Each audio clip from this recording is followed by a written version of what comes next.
Assalamualaikum warahmatullahi wabarakatuh. Perkenalkan, nama saya Nadia dan saya akan berusaha untuk menjelaskan definisi dari teknik konseling self-talk. Jadi, teknik konseling self-talk ini adalah teknik konseling yang berbasis kognitif dan berupaya untuk membuat konseli tersebut melakukan dialog internal terhadap dirinya sendiri atas sesuatu yang tidak bisa diungkapkan atau yang sulit diungkapkan. Jadi, performa, kepercayaan diri, relasi manusia dengan orang lain itu bisa dipengaruhi dengan kepercayaan diri kita terhadap diri kita sendiri, apakah baik, apakah buruk. Dan McLeod pada tahun 2008 menyatakan bahwa di suatu proses konseling, si konseli dan konselor itu belum tentu mengungkapkan semua yang mereka rasakan, semua yang mereka pikirkan, karena kedua belah pihak mengontrol dan mengelola tindakan maupun perkataan mereka, bahkan bahasa tubuh mereka. Jadi diharapkan dengan adanya teknik konseling self-talk ini akan membuat semacam dialog internal dari diri konseli dan membuat proses konseling tersebut menjadi lebih transparan.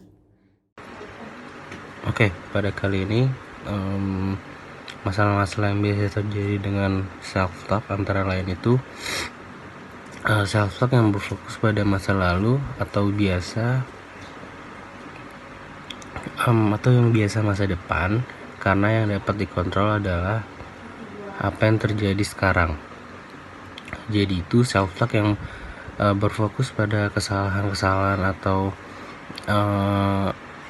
kelemahan-kelemahan self-talk yang berfokus pada hasil, misalnya aku harus menang atau aku harus mengalahkan dia gitu. Jadi masalah tersebut terjadi karena performance orang lain tidak dapat dikontrol. Lalu coping self-talk itu menentukan diri seseorang tersebut dapat memandang dengan tujuan mereka dan melatih diri mereka sendiri untuk menentukan diri dalam berbeda karakter atau dalam cara mereka berkomunikasi. Oke, baik, selanjutnya itu ada bentuk-bentuk dari self-talk. Self-talk itu terbagi menjadi dua. Yang pertama itu ada negatif self-talk dan ada juga coping self-talk. Self-talk itu mengacu pada apapun yang dikatakan atau tidak dikatakan kepada diri sendiri sebelum, selama, ataupun setelah. Lalu kalau pada coping self-talk itu berupaya menenangkan diri sendiri, menjadi jelas dengan tujuan yang akan dicapai dan mengajari diri sendiri berkomunikasi. Pada negatif self-talk, di situasi tertentu yang memberikan kontribusi pada perasaan-perasaan reaksi, fisik, dan komunikasi negatif yang secara potensial dapat dihindari. Lalu kalau pada coping self-talk itu yang baik. Contoh dari negatif self-talk adalah saya tidak menguasai atau apakah saya akan berhasil. Lalu kalau untuk contoh dari coping self-talk adalah saya seorang konselor, saya bisa membantu konseli saya akan berusaha membantunya. Lalu yang terakhir dari negatif self-talk adalah beresiko melemahkan diri sendiri secara internal melalui pikiran yang tidak terampil. Konsekuensinya tidak dapat mengendalikan perasaan maupun pikiran. Lalu kalau pada coping self-talk dapat meningkatkan rasa percaya diri dengan mengikuti strength atau kekuatan dan faktor-faktor pendukung. Lalu pengalaman sukses pada sebelumnya. Coping menekankan pada kompetensi ataupun kemampuan, bukannya kesempurnaan. Kemudian untuk teknik konseling yang kelompok kami bawakan yaitu teknik konseling berupa self-talk. Nah, self-talk ini dikemukakan oleh William tahun 2011. William mengungkapkan bahwa teknik konseling berupa self-talk ada beberapa tahap.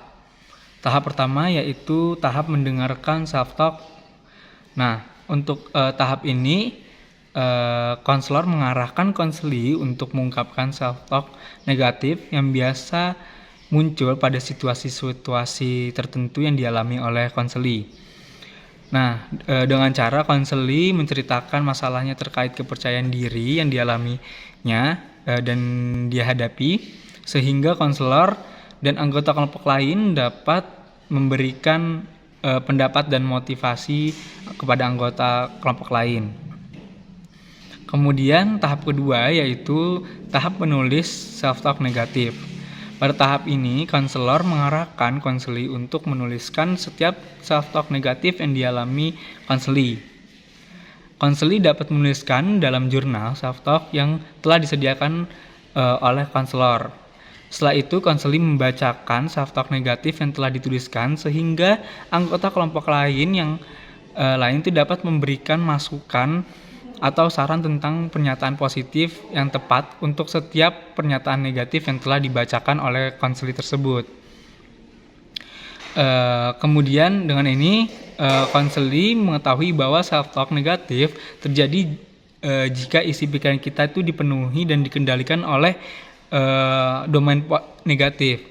Dan sebaliknya self-talk positif itu terjadi jika pikiran dipenuhi dan dikendalikan oleh domain positif tentang diri dan kemampuan menghadapi stimulus tertentu.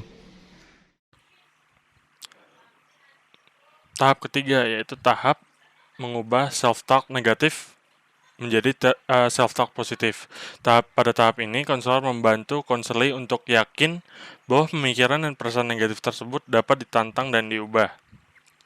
Jadi konselor meyakinkan kepada konseli bahwa mereka memiliki potensi untuk mengubah hal tersebut dengan cara mengeksplorasi ide-ide untuk menentukan tujuan-tujuan rasional.